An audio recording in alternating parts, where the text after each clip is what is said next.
Vols are back. Yeah, they had us the first half, I'm not gonna lie. Oh, could be Wayne! I think I got my swagger back. Oh! I love it, baby! Them orange britches. Something about them orange britches. Tennessee wins! By Tennessee, Jawan Jennings. Jennings makes the catch. Ball hit high in the air into right field. Going back is Sayre. And Tennessee can say hello, win column. A grand slam in the bottom of the ninth. You can't draw it up any better. We just won a basketball game, and we're very happy right now. I made up my mind. I don't expect to ever look back. I'm going to stay at the University of Tennessee.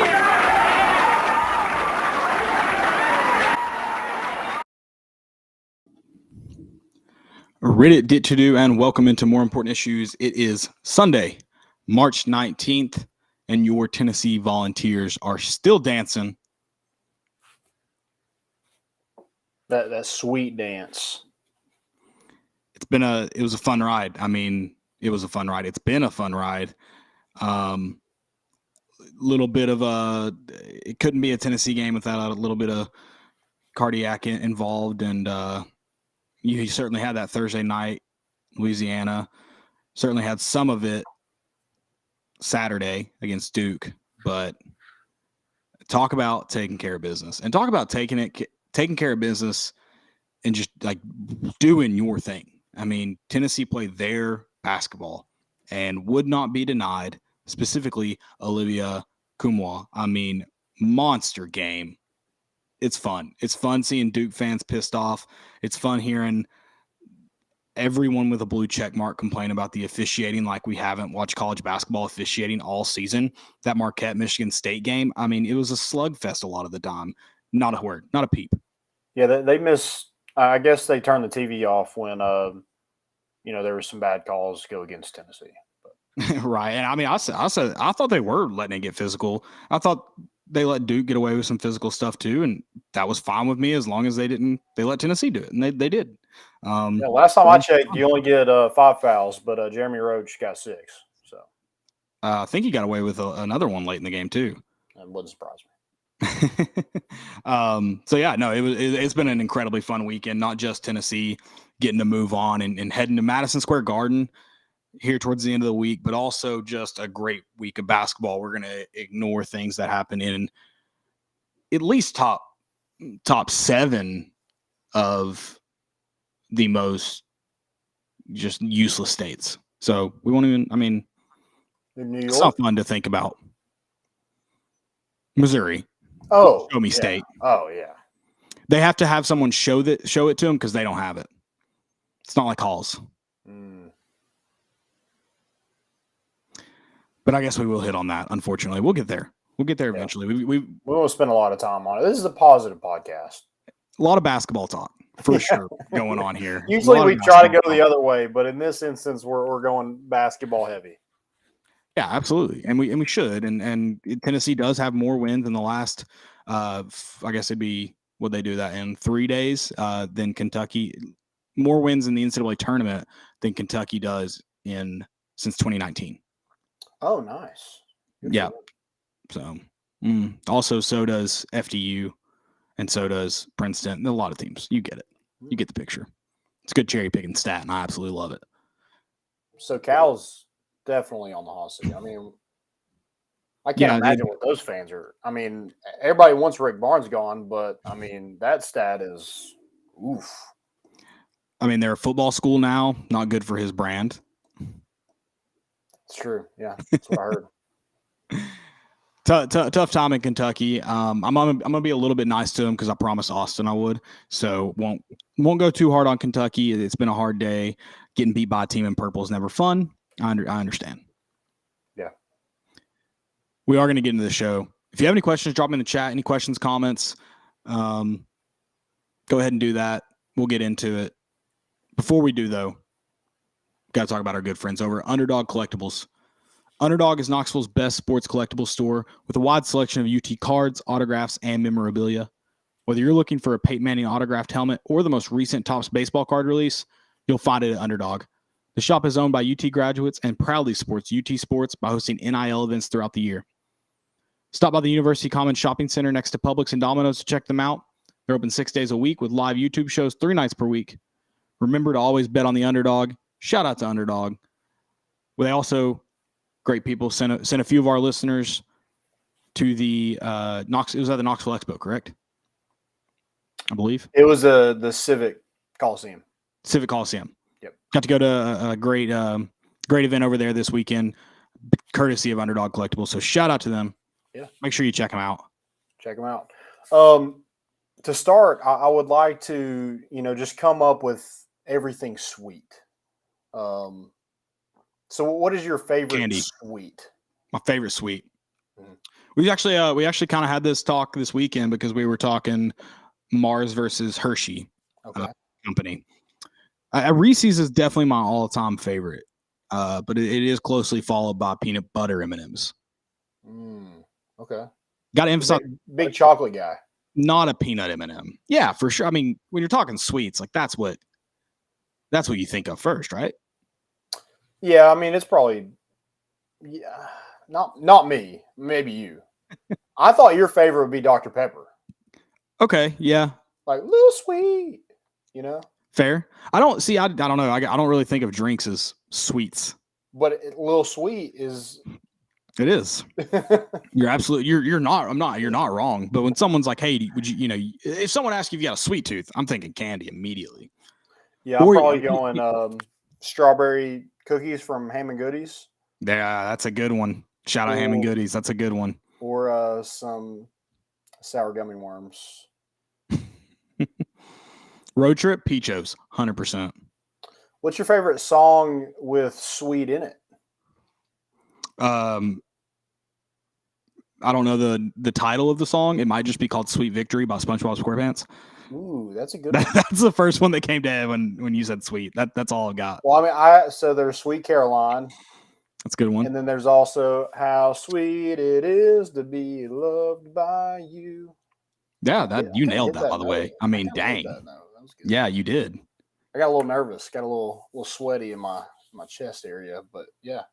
No, you absolutely killed that. Thanks, man. I appreciate it. I've been working on it. I got this new arm, and I just been just pumping out content, singing. I'm not releasing, but if I ever make an album, I might. You might be on Spotify soon. Yeah, might be. Those are good. Are there any others? Like, did you come up with any others? Because I'm still trying to rack my brain real quick. I feel like Candy Shop should have sweet in there somewhere, but I don't know. I can't think of it off the top of my head. I don't know either. Cherry pie, I think.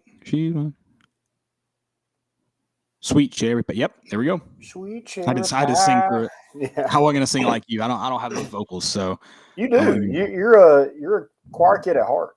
National anthem only. That's my only song. Okay. If I ever went on The Voice, Star Spangled Banner, cue it up. Somebody asked me if we went to Knox Box, which is, for those of y'all who don't know, it's a karaoke club in like a basement in downtown Knoxville. And they're like, if you could sing one song at Knox Box, what would you sing? And just like right off the dome, I was gonna sing. No, I'll give you the world, baby girl. That's your karaoke song? It was just straight off, like that was the first song that like I could just hit a note in. So that's YK Osiris. It would probably be. It depends on what kind of mood. If I'm in a country mood, it's definitely. You don't even call me by my name.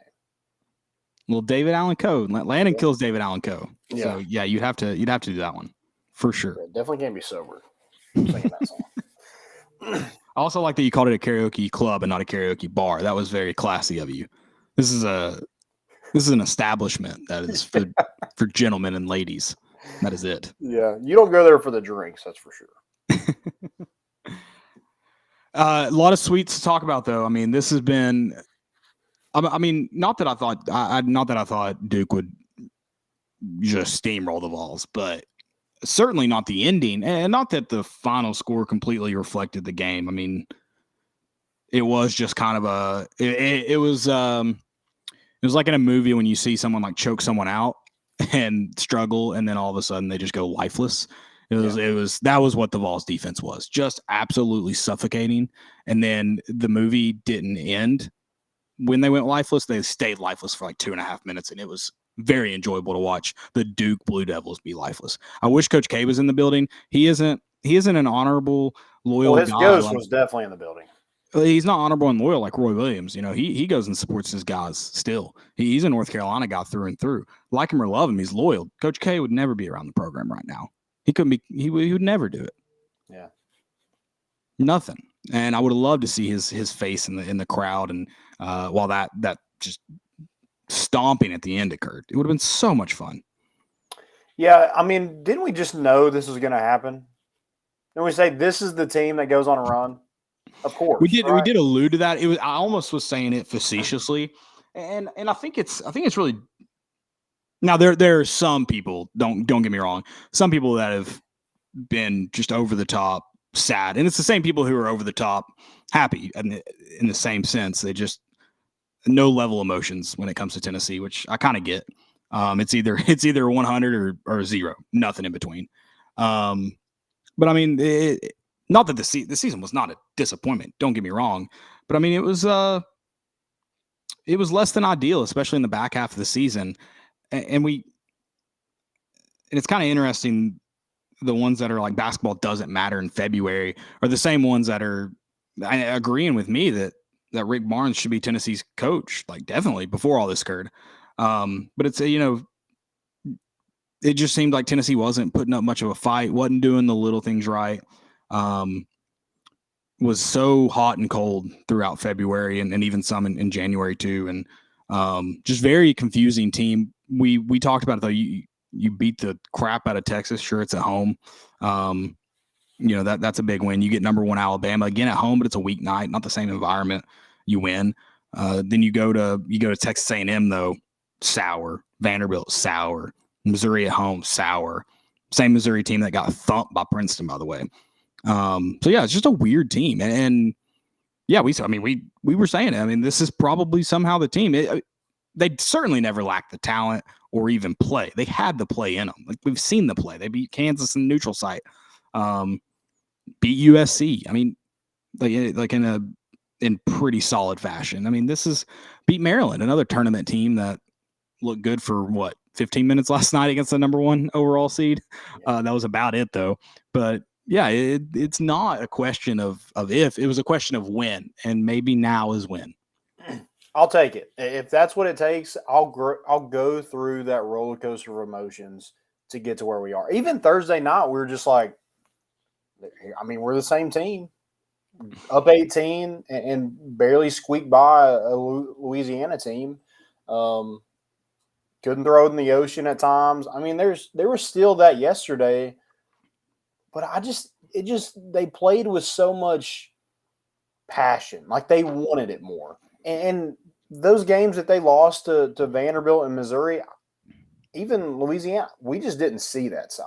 And maybe they just have to be, doubted a little bit to get whatever it is. Get Kirby Smart in there and sell it like you're an underdog every single week. Because if that's what makes this team play well, keep doing it.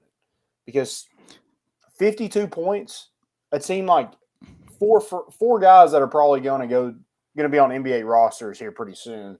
And that's all we heard, right? The 4 freshmen, man, they're solid. They're NBA caliber guys. They have a 7-footer. They can shoot. They've won 11 in a row. They're the hottest team in college basketball. They won the ACC tournament. Hey, guess what? They didn't win. They didn't win Saturday. Does not matter. And then it was a script flip. It was, oh, well, they're freshmen. You were saying like how good these freshmen were, before the game started, but now you're saying, oh, they're freshmen. They were going against grown men. That's who cares? Y'all recruited them. They have 5 stars next to their name. Are they going to be grown men next year when they're in the NBA playing against other grown men? I hadn't seen that one. Even more grown men, right? I hadn't seen that one, but I would like to. A lot of dumb tweets by the blue checkmark sports media, Doug Gottlieb in specifically, and then a lot of dumb tweets from other Duke Duke fans. It was quite the day on Twitter. Me and you talked about it late last night. The For You page absolutely sucks on Twitter, but yesterday was the best time for it. Oh, yeah. They're dirty. That's another one. I love that one. And I'm like, guys, y'all had freaking Grayson Allen. Well, and I mean, the only reason you could call Tennessee dirty, the only reason you even could, is what Roche did early. And even then, like, he wasn't taking no-look cheap shots. He was playing physical basketball beyond what he should have been playing. The elbow, the first one, elbow was, incredibly dumb, but I think he was, in the dumbest way possible, keeping the ball, keeping him away from the ball instead of keeping the ball away from him, I think is what he was doing. It was dumb. Don't get me wrong. He shouldn't have done it. And I mean, a lot of people are sitting there saying maybe he set the tone. Maybe he did. I mean, maybe that elbow Jonas Adu dropped on him that Duke fans were crying about. Like, Jonas Adu didn't have the basketball in his hand. Maybe that was it. But yeah, he's a crazy guy on kickoff to run down there and just lock somebody up. Yeah, for sure. He is on kickoff for one reason and one reason only. I mean, I didn't like him because I thought he could have done what he did without making it look so just egregious. Yeah. Also picking up 2 fouls in the first minute is not anything that we want. Now, it didn't hurt Tennessee yesterday, but it could have. Luckily, you got what you got from Olivier and got what you got from Jonas Adu, where it didn't matter that he could go in there and just bang around and get 4 fouls. And, if he has to sit down, who cares? Yeah, I mean, you got your pretty much all your bigs playing. I mean, even Tobe Awaka, not that he is just super effective, but a guy that's going to go in there and be super physical. I mean, good day from all your bigs, and you got stat contributors, others, even if it and the others that played well, they still at least played well, even though they weren't scoring and necessarily rebounding. Big days from them. So yeah, it didn't. All in all, it did not matter. Maybe it did. Maybe it did say, "Hey, this is what a foul is. Anything other physical isn't." Maybe it did do that. I don't know.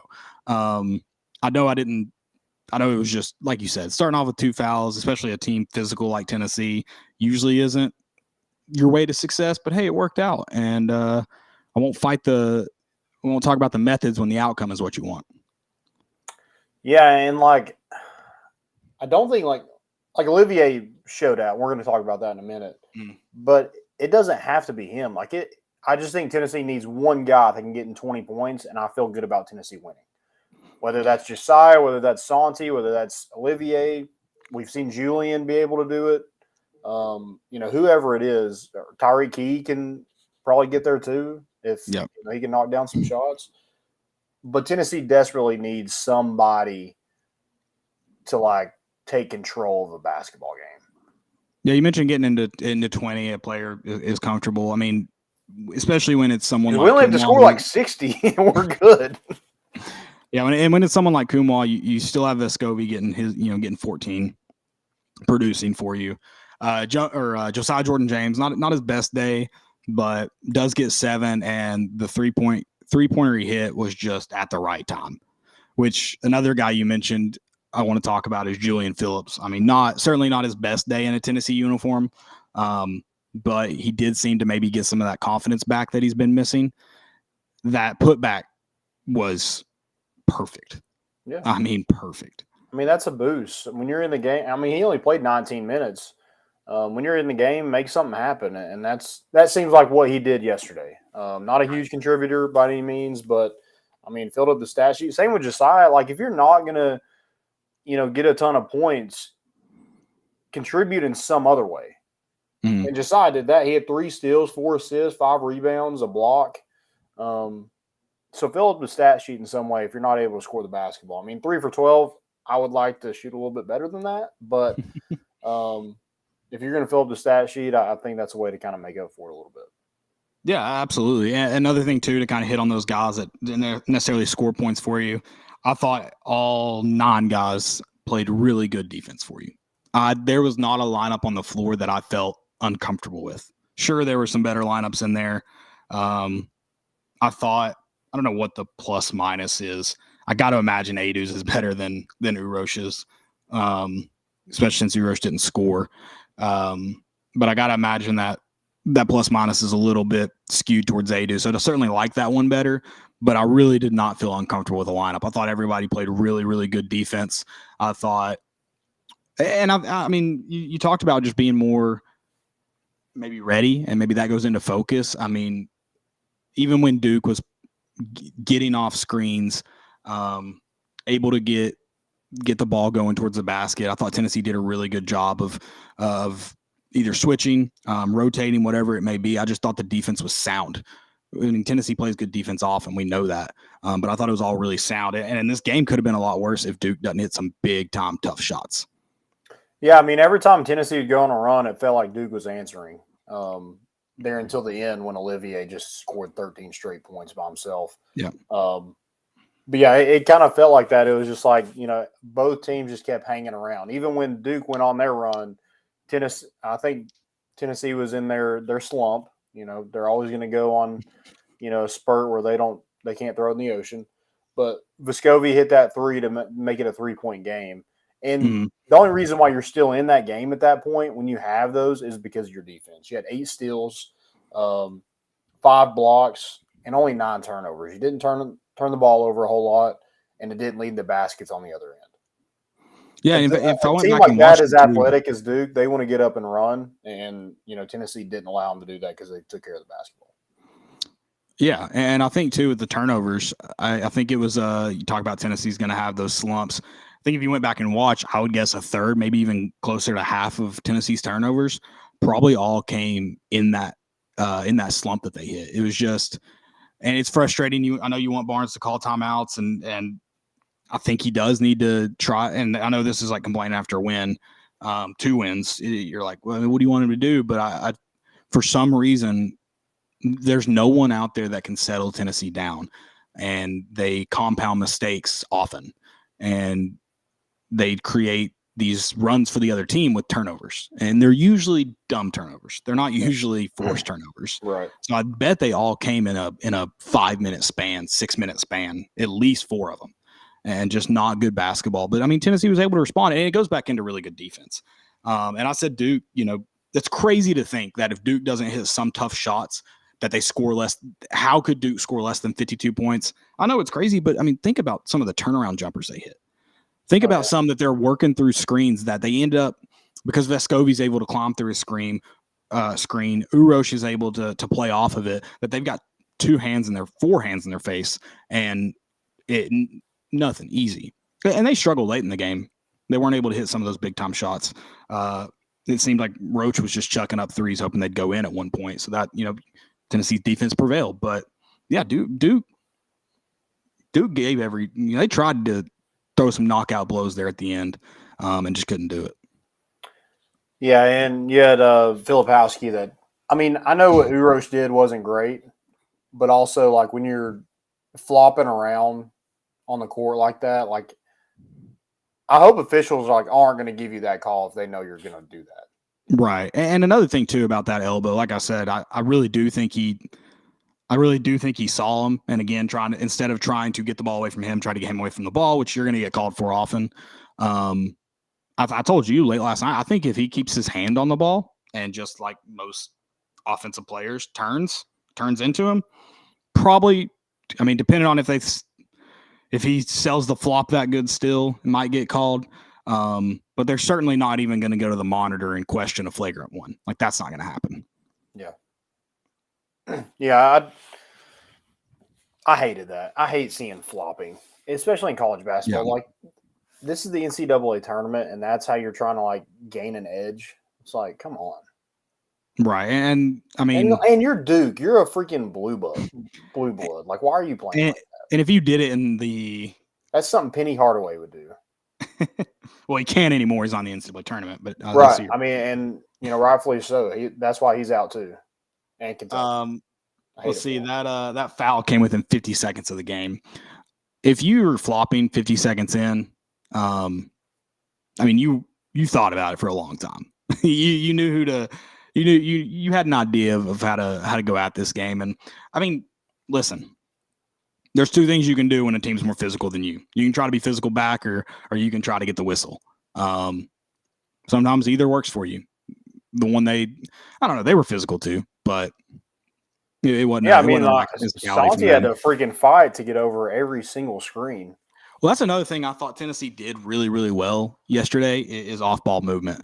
The off-ball movement can be so dead at times. It's very frustrating. There was actually a plan on offense yesterday. Right. Well, and not even a plan, just kind of a yes, but also a want to. And one thing that was really frustrating, it was late in the game. We're moving the clock down, and I understand it.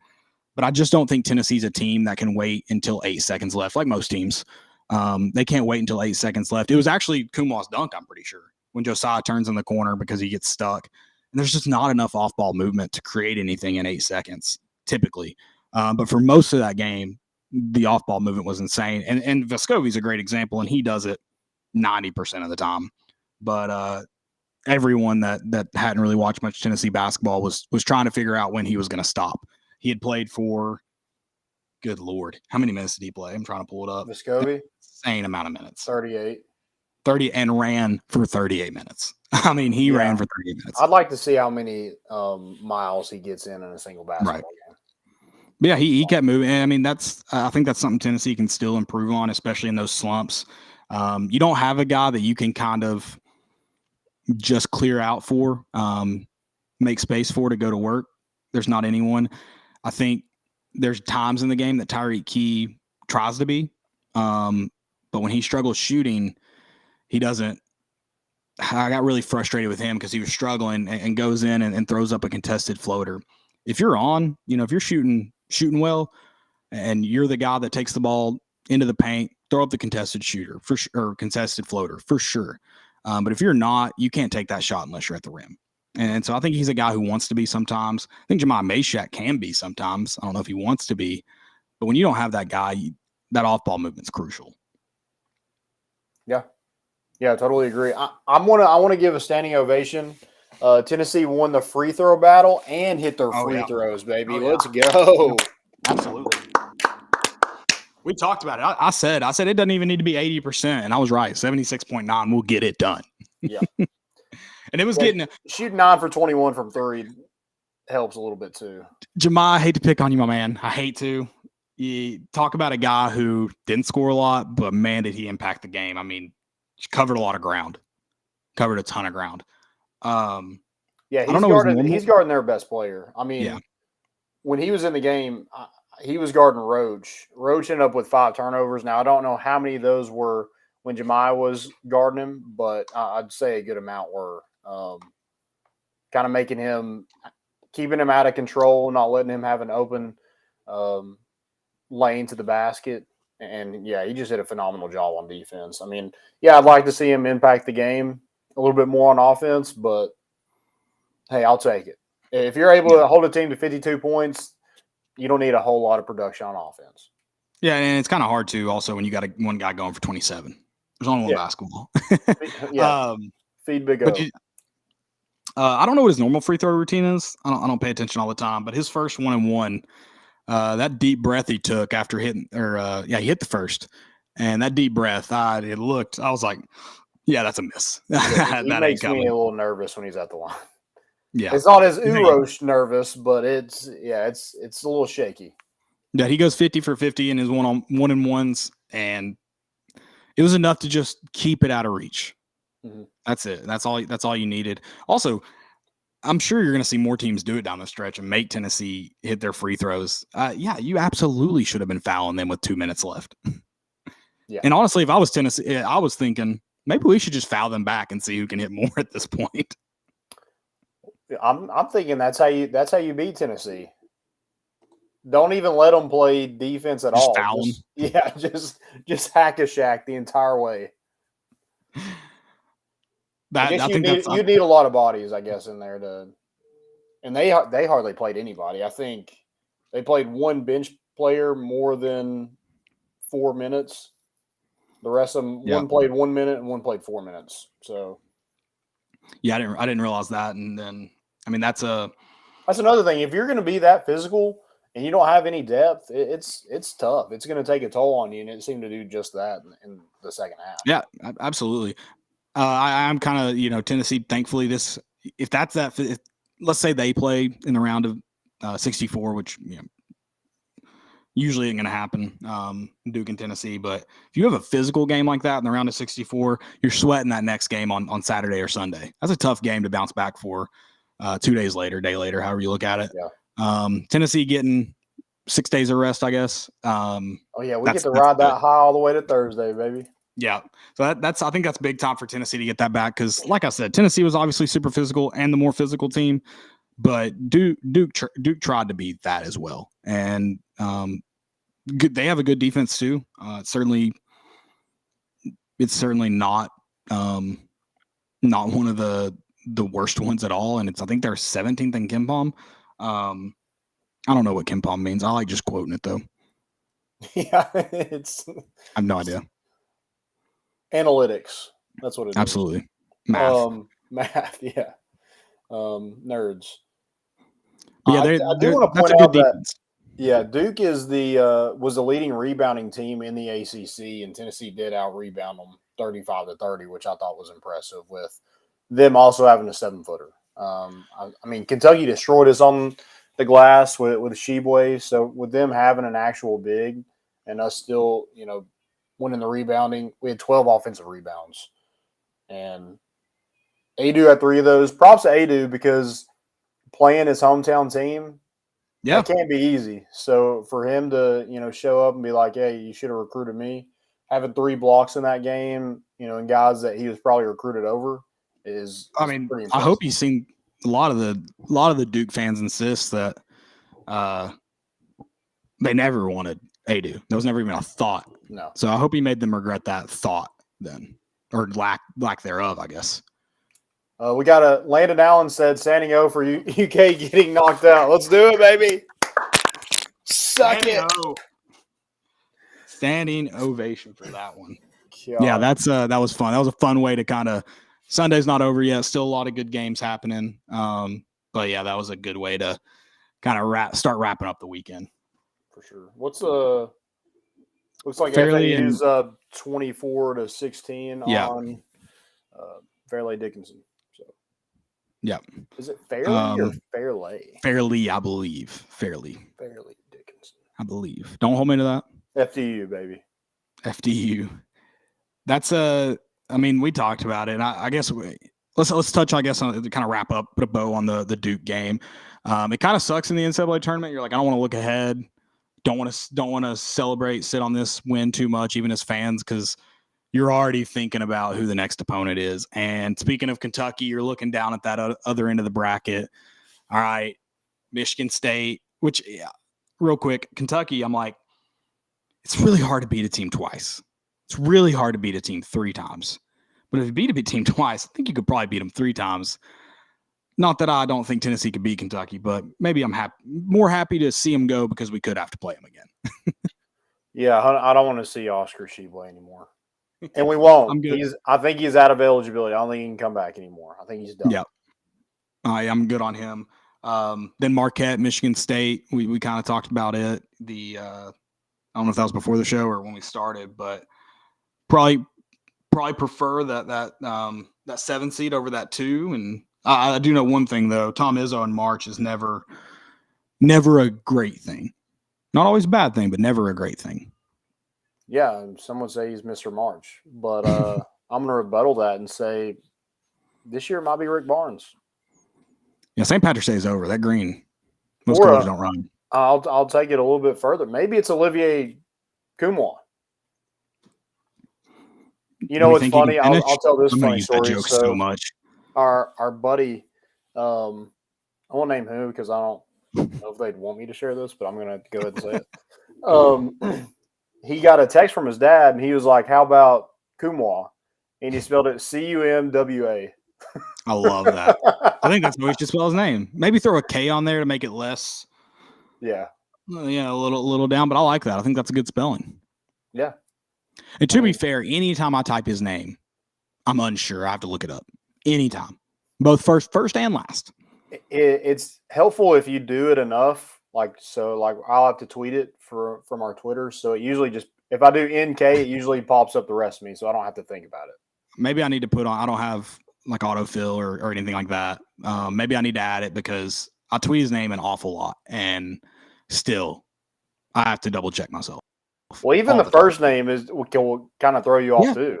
The first name is what I type more often because it's just easier, and then I'll type it and be like, "That doesn't look right. Yeah. that can't be it." Yeah. We haven't talked about. I guess we can talk about him a little bit after kind of wrapping up Duke, Tennessee. I do want to kind of hit on this. We talked about getting the chance to kind of play all these teams. That chance is out there. Not anymore. It was potentially a Memphis or Purdue Revenge in 19 game. Potentially Kentucky, get one back and not be skunked by them this season. Those chances are all gone, but it does make that chance almost sweeter now because I don't think if you threw in, especially when you consider Rick Barnes as Tennessee's coach, if you throw in Purdue, Memphis, Kentucky, or Duke, not many people are picking Tennessee to come out of that bracket. Yeah, 100%. So it gets even a little bit sweeter. I'm just worried that there's 3 teams left that Tennessee's beaten, and I'm just like, man, I don't know if I want that. Now I would love, as much as I would love, and I got another story about Brandon Miller here in a second. As much as I would love to pour it on Alabama and Brandon Miller, dude, I want to beat Gus Bus again. Yeah, I wouldn't mind beating him again. Yeah, that's going to be one of my stupidities. Second round game, you take your shirt off. What's he going to do if they make it to the Final Four? He's going to catch a charge. I'll spot the excitement that you did beat the number 1 team, but I don't know if it's number 1 seed. They're not number 1 overall. I don't know if it's take your shirt off worthy as a coach. I don't think so. Well, can you really celebrate that win if Kansas is in their name? It's a good point. I don't know. Did you beat yourself? Yeah. Yeah. Part of yourself. You beat part of yourself. Yeah. I don't know. It was a fun game. I'll say that though. It was, dude. There's been so many fun games. Oh my gosh. I wish I didn't get to watch the Fairleigh Dickinson, Purdue. I didn't get to watch the whole thing. I just got to watch the end because usually in those games it's a bloodbath, and then you're like, holy crap, this team is actually winning. Mm-hmm. Got to tune in. So we got to tune into that one late, but I wish I got to. I'm trying to think of another game that was really good. I'm going to have to go and kind of run through some of these games that have been good. The Furman, Virginia game, the end, I caught the last 5 minutes. It was awesome. Xavier, Kennesaw State was a good one. I didn't get to watch much of that game. FAU, Memphis finale was good. Not if you bet on Memphis. That Kentucky, Kansas State game was back and forth the whole time. I was in and out of that one. We were out, so I was on my phone. Dude, I literally left DGB. Arizona State was up 11 on TCU. I get back home and TCU had won by 2. So that game was that Friday night, I think. There was 4.5 minutes left, I think. And I was like, I'll go shower. There's plenty of timeouts left. This is going to be a long 4.5 minutes, and I'll catch the ending. Got down and it had somehow already ended. It was brutal. I was pretty pissed. I know how this season's going to end. What is it? It's Tennessee, UCLA, and Rick Barnes puts all the UCLA jokes to rest by beating them. UCLA looked good against Northwestern. I didn't like that Kylo Ren just is an absolute hooper, but he is. The Penn State Texas game, pretty good. Okay. While we're talking March Madness, the Texas A&M fans that are saying Tennessee didn't deserve to be a 4 and Texas A&M didn't deserve to be a 7. So my question is Tennessee had some not great games in the month of February in conference play, but what's the point of playing tough out of conference opponents in the beginning of the season if it doesn't matter later on down the stretch? What's the point? exceeding is not based on potential. Because I'm with you. I would have told you A&M goes deeper than Tennessee at the start of this tournament. 100%, I would have told you that based on what I thought was going to happen and how they were playing. But you got to win games throughout the year, not just late. Yeah, and scoring 59 points, they would have lost to Louisiana. Yeah, they looked bad. I mean, it was horrible. I mean, they're lucky they even got. I mean, Penn State kind of called the dogs off, but it was over at close to halftime. Right. Yeah, it wasn't a great performance by Buzz Williams and his crew. And I think most people, if you've listened to this podcast, know how I feel about Buzz Williams on the court. He wasn't on the court enough. That's why they didn't have that right. extra defender out there.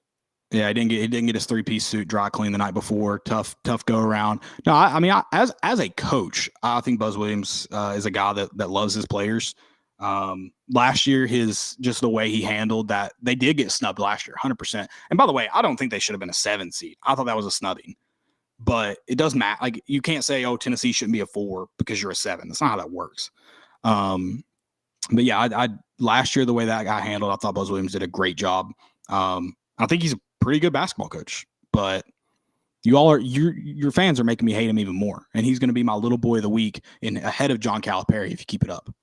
Well, what's he done in March? That's what you're based off of. So yeah, last year though, he should have done enough in March to get there and didn't. I guess be better. Schedule more. I mean, if you'd learned from last year, wouldn't you try to schedule some more, non-conference opponents? I don't know who they played. They didn't play Kansas and Arizona. I know that.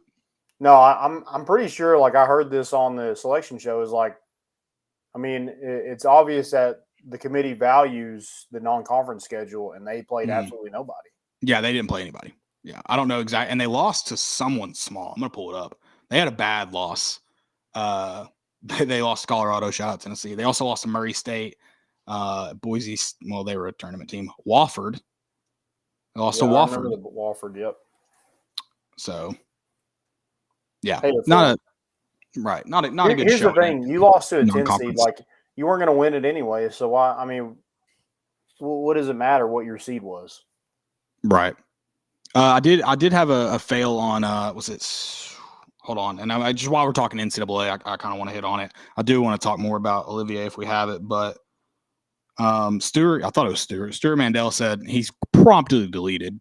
I guess he knew how dumb it was when he saw it. Said nothing speaks to how do what? Screenshots live forever. Exactly. This is a screenshot that says this tweet has now been deleted.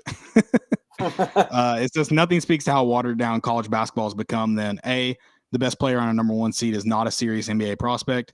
B, a 16 seed couldn't beat a 1 seed for 34 years, and now it's happened twice since 2018. I think it's the opposite. No. Like, I think it's becoming more. I think there's more parity in college basketball now. Is that the wrong thought? You should think. Like, I think the smaller teams are. Well, first off, college basketball is a lot different. Huge player pool, massive player pool. Mm-hmm. Not everyone's going to play for the top teams because it's impossible. Not even all the best players. You're also talking about, and the same can be said a little bit for college football in the sense of there are obscure talents that come out of obscure places because you're talking about recruiting 16, 17-year-olds when they're 15 to 17-year-olds when they're getting recruited that haven't fully developed. But there's probably better coaching than across college basketball than there's been in the past. The players are being developed better. The talent's being a little bit more spread out. I think this is one of the best first weekends of the tournament in a while. Yeah, I mean, I guess Virginia when they lost to UMBC, is that right? Yeah, that was since 2018. That was the 18. Yeah, I mean that's what you remember the upsets, right? And this tournament so far has had a ton of upsets. I mean, there's 2 top seeds are gone in the first week. Right. And I mean, I think I think that's why you have this tournament, is to see those kind of games. Mm-hmm. If you didn't, wouldn't you just have a 32, 16, 8-team tournament? I mean, yeah, the 1 and 2 theoretically shouldn't lose, but I think it adds to the greatness of the tournament if they can. Right, and I think it is a lot different than like any other sport because, I mean, like, we'll take Georgia. Georgia's like Purdue, I guess. Georgia has all this talent in football. That's like them losing to like Tennessee Tech. Purdue losing to Fairleigh Dickinson. I mean, that just wouldn't happen. It would never happen. But like in basketball, like you get hot, you know, things go your way. Somebody gets in foul trouble. It can happen. Yeah, and this game happened on Friday, so we didn't get to talk about this. The crazy thing too about Fairleigh Dickinson, they shouldn't even be in the tournament. Yeah, that's the best part. It's awesome. Like, I think that is kind of bullcrap for, I think it was Merrimack that won their conference. That is bullcrap. I hate the transition rule. I don't understand why you get punished for moving up. If anything, if you move down, you should get punished. That makes sense. Mm-hmm. You shouldn't get punished for moving up. So Merrimack should get to play Fairleigh. They should take Fairleigh Dickinson's spot if they win this game. But yeah, no, for those that don't know, and I'll try to explain this right because I didn't in text. So Merrimack won the Northeast Conference tournament because they just moved up. I think this is their first year up from, I guess, Division II is how that works. They are not eligible for the NCAA tournament, which I didn't think they were postseason eligible at all when that happened. But I guess you can play in the conference tournament, but they're not eligible for the NCAA tournament. So they can eliminate people. They just can't. Exactly. So yeah, that doesn't make any sense. No. So Fairleigh Dickinson as the runner-up gets they get to hang a banner, right? They do get to hang the banner. Do they get to like win the conference tournament? I think since if Fairleigh Dickinson goes to the Sweet 16, they should get a Sweet 16 banner, personally. Okay. I like that. I think they should. I think it's fair. But anyway, so they get to go in place of them. Fairleigh Dickinson does, because they are the runner-up. They're the last team in. This is also obviously because UMBC was they were not a play-in game that year, I don't believe. This is also the first play-in game to beat a 1 seed. Play-in team to beat a 1 seed. Dang. Yeah. So that's insane. 7'4". What it's also kind of added to that is Zach Edey, 7'4". Their tallest player is 6'7". Yeah, they're the smallest team in college basketball, smallest roster in college basketball. It's insane. And I mean, sure, I guess, you know, you don't want to see that. Like, you want to see the best teams at the end. That's obviously the idea of it. It's why you have seeding. But it adds to it's called March Madness for a reason. So it just adds. That guy deserved to take his shirt off. Yeah, 100%. You can take your shirt off. 100%. And he called a shot. We talked about that on Thursday. He called a shot. That's badass. And what's crazy is, like, I did watch it in multi-view, and then when it started coming out of the wire, that was my full screen game. I watched them, how they handled Purdue. I still couldn't tell you how they did it. It doesn't make sense to me. And it helped that who's that other forward for him? That's Gillis, I think. That's really good. I mean, he hit nothing. So that certainly helps. But that also, isn't that kind of what it takes anytime a good team loses? Probably missing shots. I mean, nothing. But the way they handled Zach Edey, I honestly could not tell you how they did it, even though I watched it. It was a masterclass in scheme basketball. I mean, a masterclass. They were talking about the golly, I'm sorry, I read Patrick Edey's question and lost my train of thought. Do you want FDU or FAU? And I agree with all the points of Tennessee, has size and they're physical enough that it would be tough to handle. I would guess that FDU had 7 guys on that court. I mean, talk about a team that moved offensively and defensively. I mean, just all over the place, quick, urgent ball club. I don't think they're necessarily a great basketball team, but they work their absolute tails off for 40 minutes. It was a fun game to watch. They deserved it. They absolutely deserved it. Yeah, if I'm picking out of those two, I'd probably rather playing FAU just because, like, I feel like FDU, it's almost a lose-lose. Well, you kind of know what you're getting at least with FAU. I feel like with FDU, like, what are they going to do? Yeah. What are they going to do? Like, I don't know. This team wasn't even supposed to be in this tournament. And here they are. They're on a roll. Like, it's Sister Jean all over again. I have battered ball syndrome. I don't want to play FDU. I did say that earlier. We're exercising all the demons. Give us a Cinderella. Yeah. She ain't going to the ball this year, boys. Give us a Cinderella. Street breakers. Okay. Yeah, absolutely. Don't give me anything else. I will answer Patrick Eady's question now. Is Missouri that good or the Vols that mediocre? Is it the other way around? Is Missouri that good?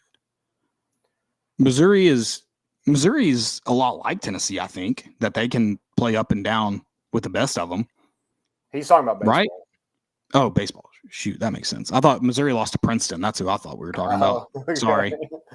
That's why I was trying to piece together that question. No, we're not talking about baseball. Get out. Like, we're not. I'm sorry. We're not. We are in a second. Briefly. Yeah. We do need to talk about Olivier just a little bit. I mean, props to him. I mean, we thought the Texas game was a one-off. We did say before the tournament, it's like, if there's any way you figure it out and get some consistency, it's now. And hopefully he's able to carry that into the next game. But, man, he was unreal. I mean, those kind of in the lane fadeaway jumpers, hit 3 threes. I mean, he was all over the place. And, I mean, we said it before, like, he's Tennessee's most polished big. We just need him to show up. Yeah, and I think you need him to be he didn't have to do that every night, but I think it's not out of the realm of possibility for him to score 15 a game.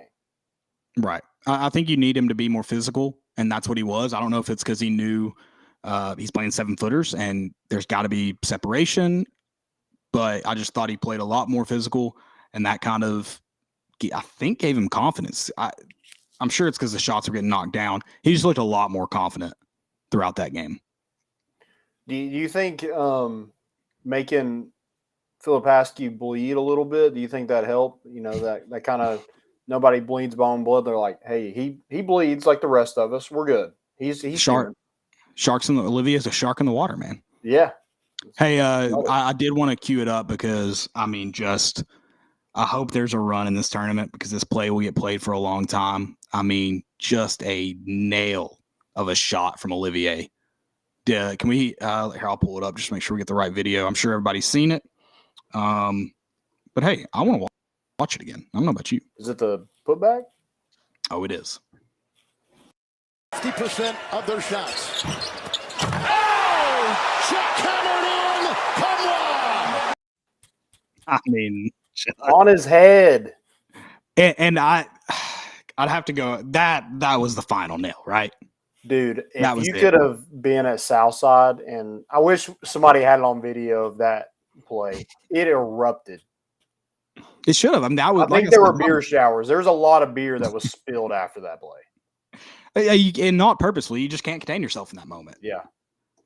I mean, I feel like I have the same celebration when something like that happens. I just flex like I did it. But I felt it. I felt it in my heart. So I feel like I needed to celebrate a little bit. Yeah, it was a lot of fun. We basically had, besides Caleb and my wife, we basically had the full tailgate there. Thanks for rubbing it in. I'm glad I didn't watch it there. I would have been far too anxious. There's no way. I didn't sit down. I probably would have had to leave. I probably would have had to leave. Like when I tell you our volume on our TV was probably like, I don't know, 40. It normally hangs around like 15 when we're just watching TV. It was probably 45 so that I could walk around. Like I was doing tasks around the house because I just could not stand there and watch it. Yeah, anytime I watched it, I would watch from the corner. What were you mixing? Some eggs? We were I prepped dinner during all of it. I made some house-made garlic aioli sauce. It was very good. We did, yeah. So I was doing that during did dishes. I swept, I think. Dang, you want to come over to my house and watch a game sometime? No, I'm good. I did not enjoy it. I mean, I was just sweating the entire time. I sat down for a brief minute just to mix that stuff, and that was it. Yeah. Ethan Cundiff did have a great point, and I do want to point this out. He said if we had Olivier last year against Michigan, we win that too. Is this his revenge tour? Maybe. He didn't get to finish it out last year. Oh, God, I love it. I love it. Maybe I'm so. fired up. Yeah, I'm really happy for him. I hope he keeps that confidence. Most polished, like you said. He's the guy that's got to score for you at least consistently down low. Mm-hmm. I think I like that Jonas Adu takes shots though too. He and a guy that's just got to score at the rim, so I think he can give you some points here and there. But I think it's Olivier's your locomotive in the paint. Yeah, 100%. Can we just one more time? One more time. 50% of their shots. Oh! Jackhammered in! Come on! My favorite part is like you heard me on the show Thursday. Find your guy, box out. If that guy just turns his head and checks, it doesn't happen. That's my favorite part. Or it's even worse. Or he's on a poster for the rest of his life. Yeah. He was looking out for himself. Good for him. Smart to see. Yeah, I don't know if anybody was going to deny him, Olivier, last night. I also like it. Thankfully, it was a 240 game because I was nervous all day long. We were grocery shopping, and I turned to him and I was like, I'm so anxious right now. I have no idea why. Get home, and I'm like, this is why. This is exactly why I'm anxious. I felt good. I went to the gym, and then I was like going to come home and just lay down, and I showered, and like I just went straight to Southside where everybody was going. I was like, I don't want to be late. I have no clue what the parking situation is going to be like down there. So I did have to park about a mile away, but good crowd. So I got to walk by myself, clear my head a little bit, and then get ready for the game. All right, let's get into. Is that anything else for basketball? I mean, I think I could talk about this NCAA tournament forever because it's just like I said, it's been so much fun. Sure. But again, I'll probably talk about it for a long time. So, all right. Well, the baseball team, man, it's disappointing, 100%. And I am a very positive person when it comes to baseball. Like, man, I have one guy. I'm not gonna read his name, but man, he is always commenting something negative. I'm like, dude, I'm trying to remain like as positive as I can be, and there's nothing positive about this weekend. It was horrible, right? From all aspects. But man, find a little bit of happiness. Cling on to basketball, whatever you got to do to cope. But man, don't reply to me with just a bunch of negativity because I can't take it. But yeah, just not a good weekend all the way around. I mean, you got what from the jump. I mean, Missouri jumped on you in the first two games, and those are two of the best pitchers in America. And it was brutal. Drew Beam pitched today, and was he the greatest? No, but he's probably the better of the three so far. Well, I mean, maybe not. Chase Burns did have 10 Ks, but he gave up 4 runs, and all 4 of them were unearned. Like just errors. We had 6 errors this weekend. Just bad, sloppy play. Just approaches at the plate weren't great either.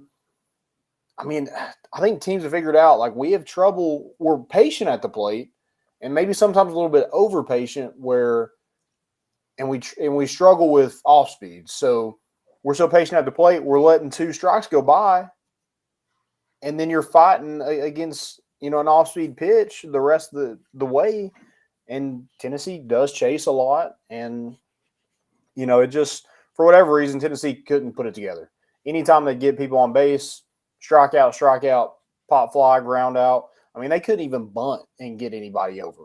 They got to lay down a nice bunt. The first baseman's standing right there. He throws it to third and gets the lead runner at third. I mean, there was just nothing Tennessee could do this weekend. I tweeted, "We're not done yet" when Zane didn't hit that home run. I forgot we're playing 7 innings. I was like, man, is we are done. But yeah, then the next out was over. But yeah, just not a good weekend. But again, wait to hit the panic button. It was 30 degrees. Dolander and Burns aren't going to be able to throw 96, 97, 98 miles an hour in 30-degree weather. That fastball just doesn't look the same in cold weather. But it didn't seem to bother Missouri, so I will give them that. I'm not making up excuses, but this team does have some stuff to figure out. base running wasn't the bigger issue this weekend. It was errors in the field. I know the wind was blowing bad, but Christian Moore just drops Maui Ahuna just flicks him a ball to turn a double play to get the final, not even a double play, to get the final out of the inning, and it's dropped. And then the next runner hits a 2-run double, or the next batter hits a 2-run double. I mean, it was just stuff like that all weekend long that Tennessee just couldn't do anything with. And the bottom of that lineup has to figure something out. I think there was one hit in the last 3 batters, the 7, 8, 9 hole all weekend. Hunter Hensley had one hit, and that was it. I mean, Charlie Taylor's going to have to hit a little bit. Whoever that 7, 8 guy is going to have to do something. It just wasn't great all the way around, and tons of strikeouts. I think every single game on the weekend, Tennessee had double-digit strikeouts against them. So, not going to win a lot of games. You're striking out a whole lot, especially if you get guys on base. I mean, that you just shoot yourself in the foot when you do that. So. Yeah, not a great weekend, and thankfully I didn't get to watch. It was very, very sad though to keep up with, and what this program has been in the past. You're just praying that next tweet is it turning around from the baseball team, and no, never got that feeling, and that was tough. I mean, like I said, I'm not gonna say too much on it. You said try to stay positive, so here's my positivity, and don't hear me as this comparing this team to Ole Miss of last year, but Ole Miss gets swept by Tennessee. And that never, I mean, it shouldn't define any, I don't know if you can answer that question yet that Patrick asked, because it's early. Tennessee played bad this weekend. There's no way to turn that, and it's disappointing because I said on Thursday, this could be a launching point for your season. But just because it could have been a launching point doesn't mean it's also the end-all, be-all. Yeah, I mean, everybody was hitting the panic button on Maui Ahuna, and then he turned into one of your best hitters in a couple weekends. Right. So, things happen. That's kind of my glass half full take is things happen, let's move on. And, wait to hit the panic button to see what happens next weekend.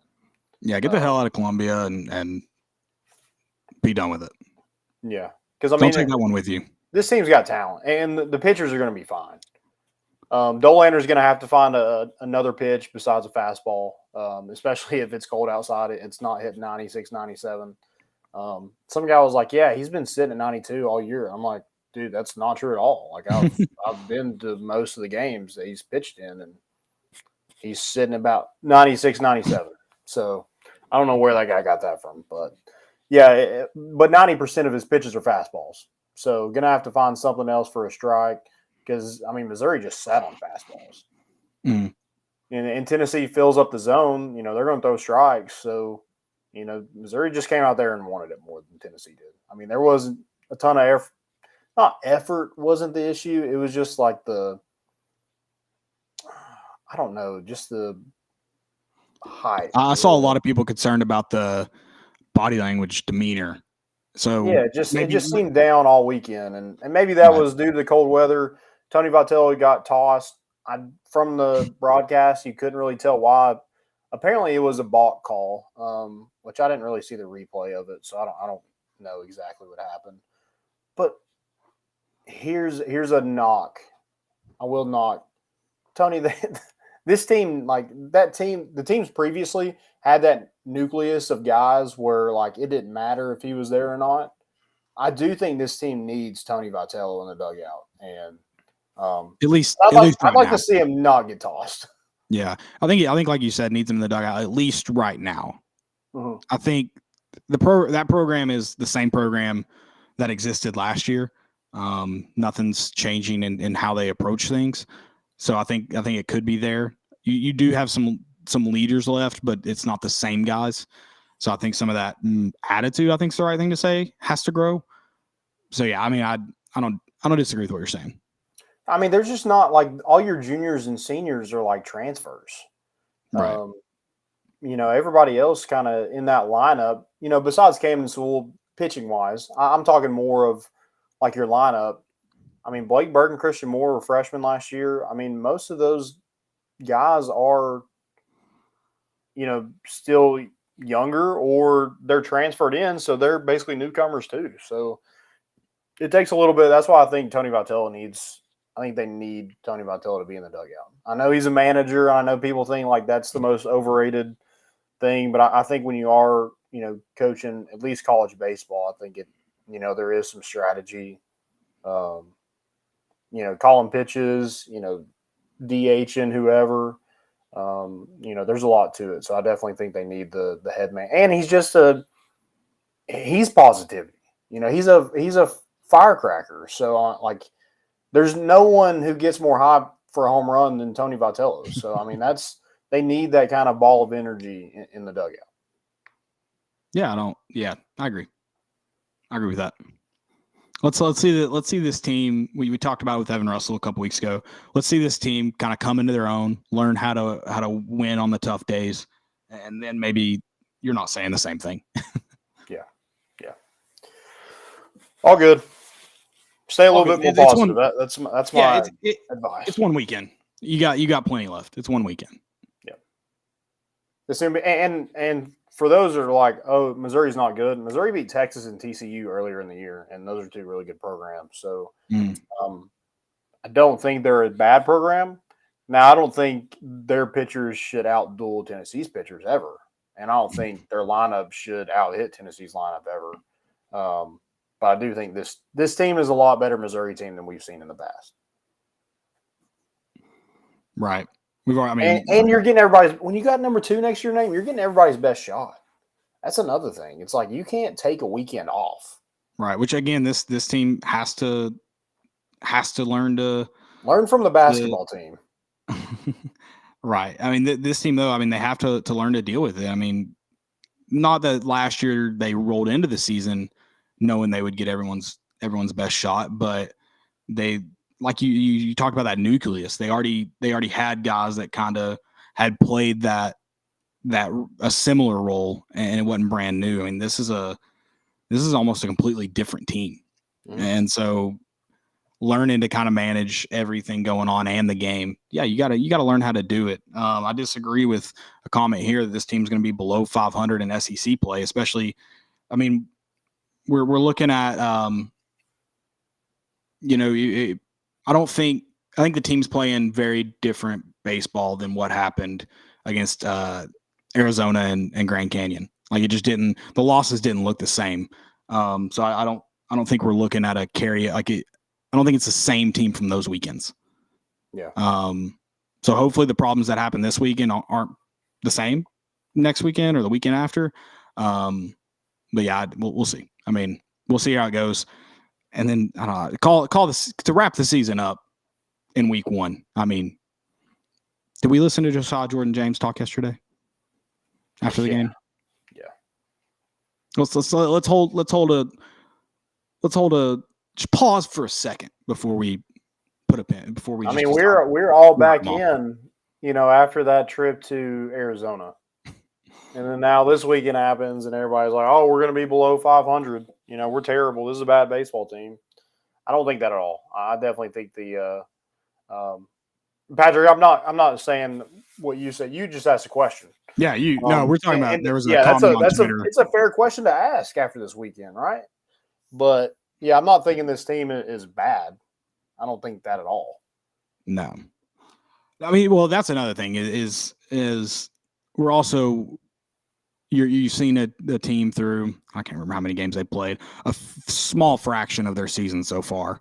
The talent's there. It's a bold take, I guess, to call them bad, and I don't know. Maybe some of the people that are calling them bad celebrate being right, but a lot of these people are acting like that? They've only been watching Tennessee baseball for 2 years. They're a little spoiled, and I get it. But let's relax. It's a long season. Yeah, that's another good point. Go back to Tony Vitello's first year in 18. That was a tough baseball. SEC tournament. 18 they did, right? I thought they lost to Auburn in 18 in the SEC tournament first round. Yeah. No. I'll have to go back and look. Was that 19 we lost to Auburn? Did he coach? That might have been 19. 17 was Serrano's last year, I'm pretty sure. Okay. Pretty sure. Patrick said, where is Colby Backus and Wyatt Evans? Are they injured? Colby Backus, apparently he wasn't ready. He just didn't find a spot. I don't know. I mean, he hasn't even gotten in a bat. I don't think he's injured. Wyatt Evans was dealing with some soreness. He's a little bit further behind Camden Sewell in regards to that. So maybe you should see them soon. Yeah, I mean, if you went through the Toronto and Raleigh years, you're okay. You're not hitting the panic button just yet. But the people that are saying fire Tony and burn it down, I mean, those people have just started watching Tennessee baseball, and it shows a little bit. Yeah, he was hired in 17, but 18 was his first season. Okay. And then,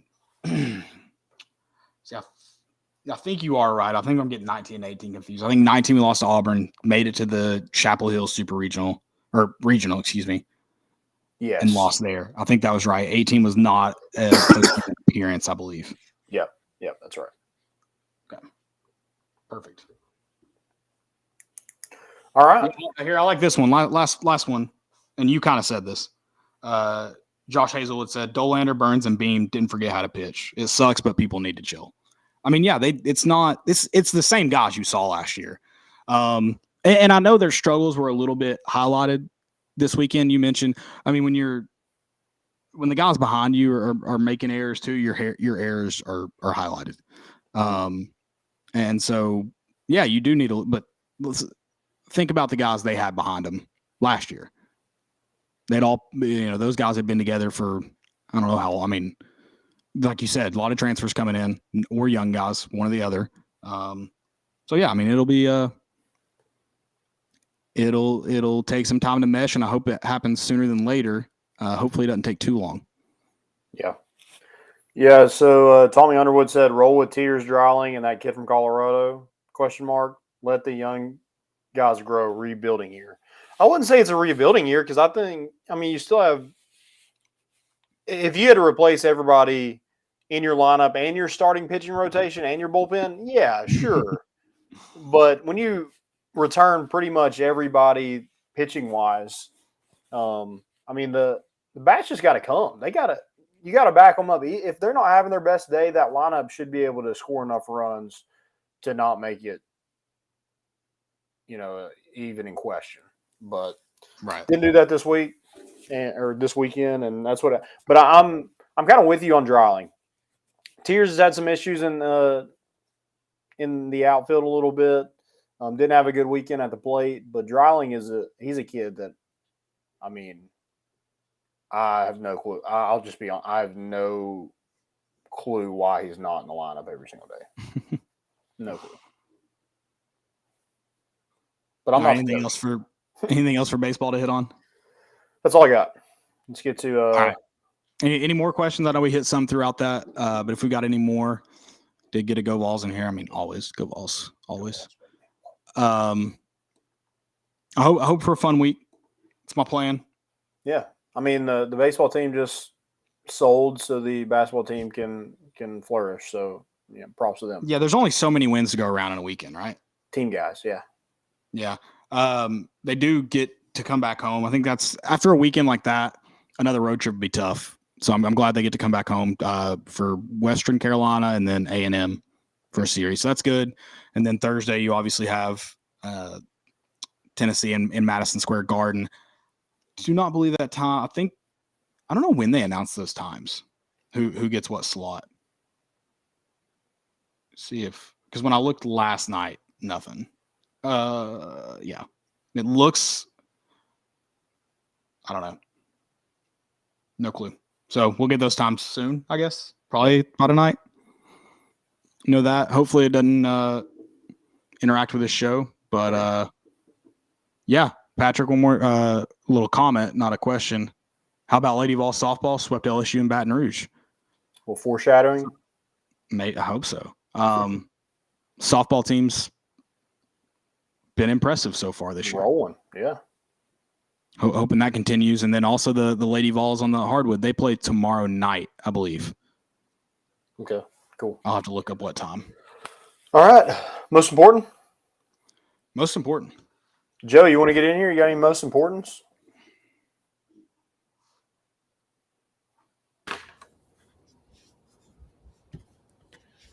Oh, what's going on? Open up.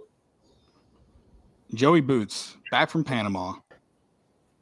Yeah, I don't know we're if back. I don't know if he had to get bailed out of jail, but he didn't call us, so we were, as far as we know. No, I didn't get arrested, so we're chilling. I'll start off if you guys don't care. I got Trey Turner, World Baseball Classic, as you know, in the background of March Madness as it is. Down top of the 8th, Team USA. Trey Turner just steps up with Big Daddy hammer over the left field wall for a grand slam to send them to the game right now, and they're actually up on Cuba like a good amount. So heck yeah, going to the finals. Who we play? The Dominican Republic, I'm assuming. Tonight? If we win tonight. Oh, it's the winner of Mexico and Japan, is it not? Oh, really? The Dominican Republic didn't? To my knowledge. Are they already out? I've been absolutely deep in March Madness. So Yeah, I'm the same way. Back on my mind stats. I and thought my team's still in it, so I can't put my focus on the World Baseball Classic. Naturally. Yeah. Yeah, I'll be honest, I knew Tennessee could do it. I didn't have plans to be watching Tennessee basketball next weekend, so or at least on Thursday. Yeah. So. We'll change those plans real quick. Don't worry. Yeah. Oh, so the Dominican Republic didn't make it out of pool play. Wow. Would hate to be them. Japan is pretty good with Otani. Oh, yeah. It sounds like any game that Japan's playing has been absolutely insane. Yeah. I will say this for the World Baseball Classic. For those people that hate, how Tennessee flips bats and celebrates and has all their antics, they would absolutely hate the World Baseball Classic. Hate it. I haven't watched any of it, so has it been bat flips and trash talk, or what's the deal? How's it rolling? Yeah, I mean, like the pitcher last night after he gave up that grand slam, I mean, he just chucks his glove right into the dirt. Yeah, there was a bat flip. They hit one to go up, so they were up on us, and they did a bat. I think it was Acuna who flipped his bat pretty far. Damn. That makes sense. Well, we prevail. Hate to see it. Caleb, do you have any? I'm rolling through. I don't really have a most important for this one, but I found a funny video of NASCAR. I don't fully understand the context of it, but I thought it was awesome. It reminded me did y'all ever play the NASCAR game? And then once you got so far back, you just decided to turn around and just run the race? Yeah. This kind of reminded me of that, and I think it's this video. I thought it was very funny. Josh Williams, who was asked, as I told you, to go to the garage for extending the caution, the debris came off his car. He has parked his number 92 at the start-finish line, and he's walking to the garage. Look at this. What an exit. Wave and see you later. Oh, no. And then they parked him, and he said, fine, I'll park it right here on the start-finish line. So, you got that bear bond, and because it's so cold, that will just not stick as well in the colder conditions, and it blows off. Apparently, if you get in a wreck of any kind, then a piece of bear bond falls off you or out of the race because you littered the racetrack. Yep, this is some bull, you know what. Never heard of this in my life. You can do whatever you want here. I mean, I respect it. I don't know what's going on, but I love it. Yeah. My favorite part about that is at the end. It wasn't in that video, but he said something like, "What are they going to do? Fine me? I don't have enough money to pay it anyway." Or something like that. Just like, I'm going to pay it anyway. So I was like, I respect that. Yeah. No one was really giving me any information in the comments. Sorry, it was also a weird video because of TikTok, but in the way it uploads. But yeah, I thought it was awesome. I loved it. No, it's great. I like that energy. If I saw more people walk off a NASCAR race, I'd probably tune in a little bit. Especially like leaving the car out.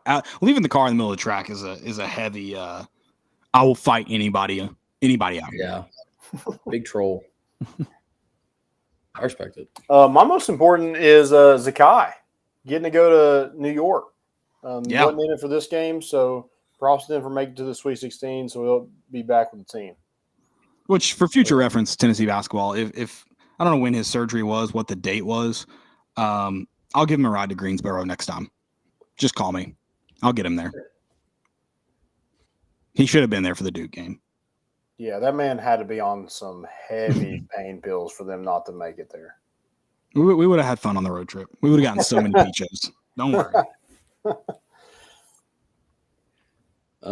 I got one more for most important. There's still one perfect bracket for the women's tournament, which, I mean, I don't follow women's basketball that, but if you can get the round of 64 of any tournament correctly, props. That's pretty awesome. Good for them. He's already nailed a good amount. There's a 5-12 upset in the Knoxville games too. Do they always play in Knoxville? No, I think it's Is it based on seeding? I think it's like baseball, I believe. Like you have to be eligible to host, but then you can also, if you are, yeah. So that's pretty impressive. I mean, again, I was gonna make one to mess around and just pick all favorites, just because I figured maybe it was a little bit more skewed. But I mean, you're right. He's nailing this. 12 FGCU. I mean, he's got so far. Let's see. He's got Tennessee. He's got Tennessee making it to the Elite Eight. So I guess we'll see. If he predicts the future, then there were 8 perfect brackets before the Indiana or not Indiana. It was, who was it? It was before the end of the TCU ASU game and the. Was it Indiana Kent State? Maybe that might have been right. If they played at the same time, there were 8 perfect brackets. So they got FDU right. They've got Furman right. They got Princeton right. That's insane. Jeez. Yeah, FDU. I mean, obviously, that probably knocked out. I mean, there's always the brackets that you make your like just crazy upsets, and you always pick the 16s over the ones, but like you're not going to have the actual ones that matter. That was technically the first game that finished on the weekend. That was nuts, by the way. I just was right outside the door and waiting in the bathroom line. I heard the place erupt. I did not think that. Or wait, no. Am I thinking about? Was it Furman? Who upset? Furman was Thursday, like early day, like one of the 3 o'clock, 4 o'clock. Yeah, that's what it was. It was Furman. They nailed the 3-pointer because he tried to shuck it over. That was awesome. Yeah, that's a fail. That pass is horrible. Yeah, and could he only throw it 40? I don't know, 47, 48 feet. Could he not throw it 90? Because that would have been a smart play if he just threw it 90. He's a little guy. I don't know. I do have one more. I didn't upload this video, but the Leggy. Do we need to show it? Did y'all see this? That's what we're calling it, the Leggy.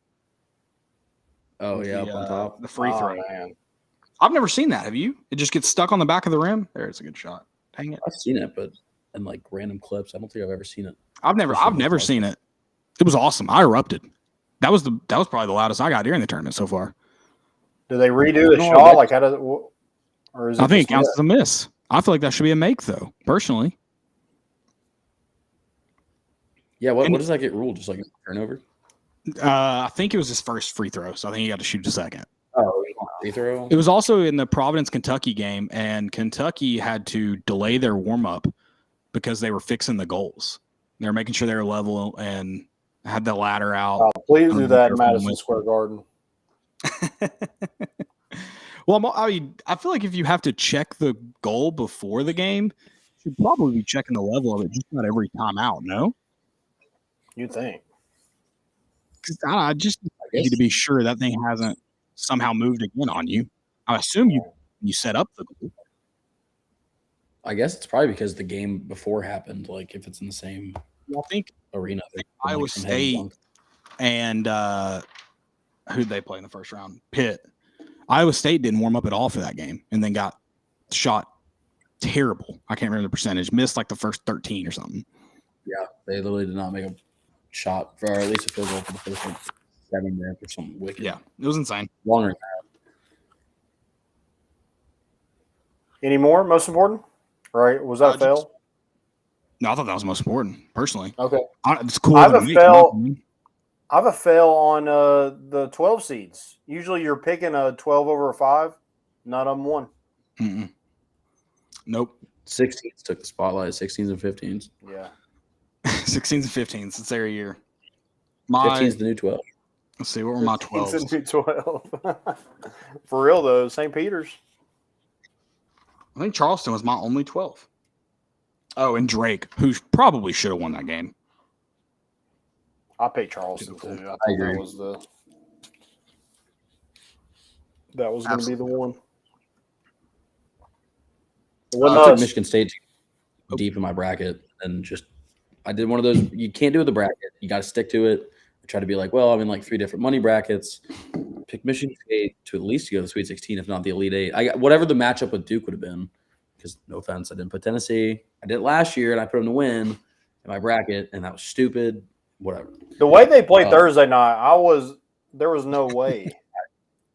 That's why I was driving home yesterday. I planned on pulling over to watch second half anyway, but I was thrilled. So yeah, I should have not walked myself back because Michigan State is hot. I knew that. I knew the script was going to have it Michigan State Duke matchup. I was on the wrong side of the ball. Any more fails? Yeah, I've got Doug Gottlieb. I mean, the man is he was on so many tweets. And then someone found an old tweet from him that he said he checks every box. He's a Dookie. He's white. He's talented. He's won a championship. Talking about Grayson Allen. I'm sure that he's white was a joke, but maybe not a good thing to then follow up a couple of years later by calling someone Euro trash. Yeah. Sounds bad for you there, Doug Gottlieb. You're an idiot. He had a lot of dumb tweets, but that getting pulled up. It turns out his dumbest one was from what would that have been? 6-7 years ago? Yeah, imagine defending somebody like Grayson Allen. I love it. I told Landon, there's so many gifs of Grayson Allen tripping someone that I was able to respond to like 7 people that said Tennessee was the dirtiest team they'd ever seen with a different gif of Grayson Allen tripping someone.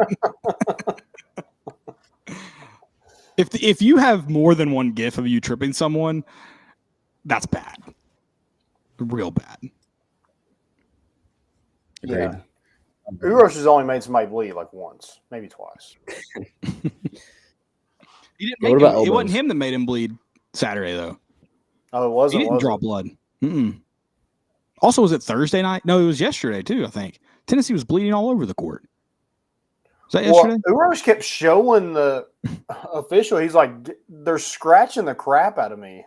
No, it was Thursday. We were bleeding all over the court. I mean, everybody had black armbands on. Yeah. Everyone did.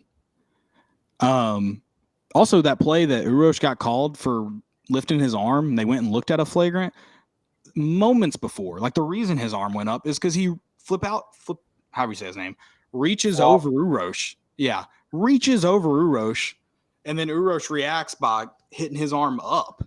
Yeah. It's insane. Insane. I do have one more fail. It's this video. I don't know if it's going to show everything. I hope it does because I cackled, and that might have been a little mean, but I did. Did not survive. Not gonna show it. Let me see if we can get it good. I'll have to figure out how to edit these down, these TikToks.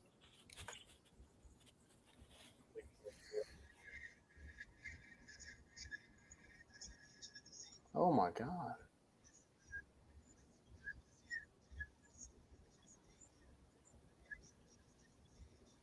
Wrestling parents are no joke, dude. I can't tell if it's also prescription glasses. Them things cost some money. I can't tell if it's more of like a damn, I'm really upset, like and sad, or it's kind of like a I'm disappointed in you and you're gonna have to pay me back for those classes. She did the Frank the Tank. All over the internet. It might be a disappointed. It might be she was pissed at him, not upset, because they have video. Someone else showed a video of her wrestling her 3-time NCAA champion son in the living room, and she was going at it, man. I don't know anything about wrestling, But they looked. She looked like she had all the technique in the world.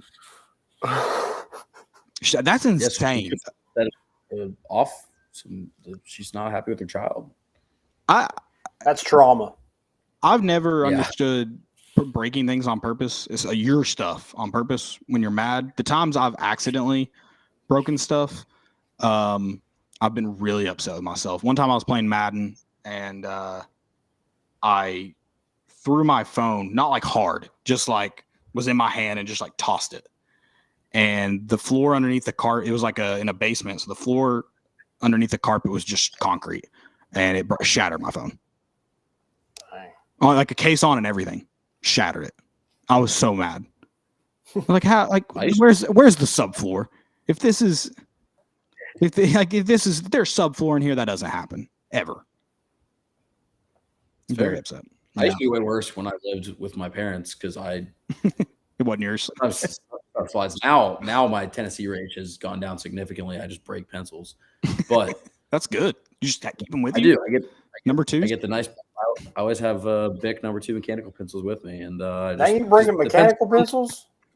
Yeah, the little ones are just too easy to break, and so at least you get like some satisfaction in really getting the bend out of these ones. You get the shards of plastic. You take the lead out. Lead's expensive too. You take that out. Lead is I usually try to recover the lead. And just empty the lead and break it. But yeah, now I'm good. I used to put holes in walls and break a whole bunch of stuff, and now I'm great. Thank you. Shout out, paying for your own shit. Yeah, I broke a golf club one time accidentally. Bent it. I was so mad. I turned around to hit the ground behind me, and there was a tree root right there and bent my golf club. Yeah, and I don't throw clubs anymore. Don't hit slam clubs or throw clubs anymore. I did break mine over my knee, but it was a shitty wedge that I did. It's been better for me that it's not my bag anymore. So I consider that. Yeah, I should definitely break my 60. I should break my 60 degree. Not after a bad shot necessarily. Just do it. No, don't sell it. Don't put the bad luck and skill onto somebody else. That's just going to ruin their day and stuff. Just get rid of it. Make it no longer exist. I got one more, and it was a story today. So at the airport picking up my wife, and these kids walk by, and one kid and their dad, 2 kids and their dad, they're like 3 to 4 years old, something around there. This kid has a full toy AK-47. I'm like, guys, we're at an airport. Is it like black and everything, or was it at least like it was black, and it did have the orange tip, but still. Yeah, but you gotta be careful at an airport. You can't be in. Yeah, I've seen people arrested for way less in an airport. 100%. I was like, guys, get a clue. I mean, Brandon Miller, come on. Yeah. So like, Joe Mixon wasn't at the airport, dude. It was the dad. Was the dad Coney? Coney 2012? Might have been. No, it was just investigated. Did you do anything about it? If you see something, you say something. I stayed in my car, man. No. You let your wife fend for herself in case it was real? Yeah. What if I just tackled a 3-year-old on that freaking pavement? I got him. He's down. Fumble. Citizen's arrest. Yeah. Honestly, I like the move because the dad probably argued with that kid for like an hour at home. And was fine. Like, just bring it. I don't even care. Just bring it. Yeah. Waiting for his kid to get absolutely just bodied by a police officer. Learn your lesson, kid. Yeah. My last little fail was just blue bloods in general. Kentucky's not in the Sweet 16. Tennessee is. It always feels good. And Duke's just not relevant anymore. Coach K was way bigger than Duke, and downfall Duke. So they're done. You think they're no longer a blue blood anymore since Coach K's gone? Okay. I'm canceling Duke. I like that. They're done. I like that. So who are the blue bloods left? Kansas, UCLA. Kansas got eliminated. You don't remember? Oh God, Musselman flexing on you. Well, I thought he was just saying who are the blue bloods since we're not letting Duke be a blue blood anymore. Oh no, I was just asking who's left. It's Indiana is still in it. I think they were losing. They're playing right now. I think they were losing. Down 5. Actually, I just looked it up because I was like, I don't know exactly who. UCLA isn't on this list, so that list is wrong. I probably shouldn't listen to it. Right? UCLA's got to be a blue blood. John Wooden. Yeah, I would think so. Yeah. Okay, so is that it? Then? Michigan State. It wasn't on that list. Is it a blue blood? I would probably. consider it. Okay. I probably shouldn't have said that before Michigan State. Yeah, I thought maybe that one was a on the line one.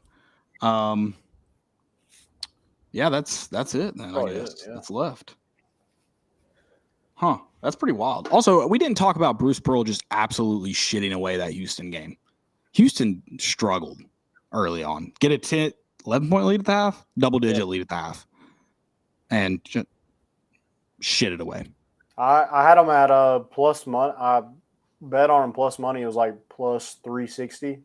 Put a little bit of money on it, and could have cashed out for close to my over my money. I would have made quite a bit of money if I just would have cashed out when they were up 11, and didn't, and then they got killed.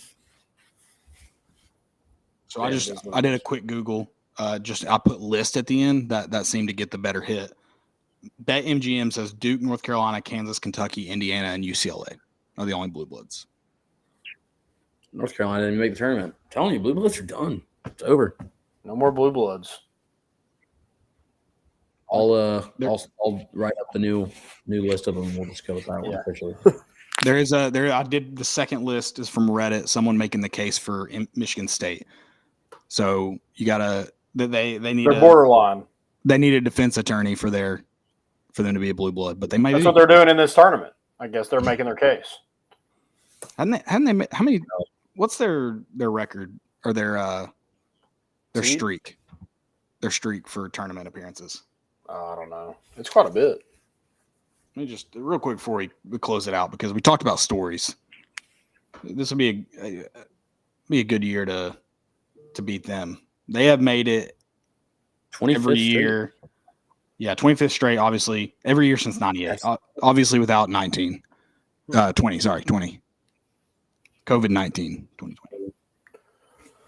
That's crazy. Wait, hold on. Did they lose? They lost in the first four? That doesn't count. How many times did they do that? That's not the tournament. We talked about that on Thursday, Joe. Okay, so you agree it's not the tournament?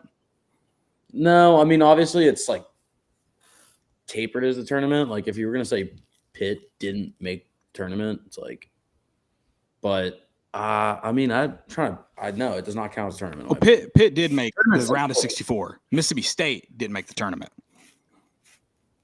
Right. 64 teams is the tournament. I mean, playing game, they call it playing for a reason. You're playing into the tournament. It's just the matter of the fact. I think they're a part of March Madness. In my opinion, March Madness doesn't start until first four playing games. That's the start. Agree. All right. Anything else? That's it for me. Signing off. I'm happy. Be happy. All right, guys. Thanks for listening. We'll be back on Thursday. I guess we'll figure out what time Tennessee plays and then kind of go from there. Have a good week. We're bringing the boat in, and we out.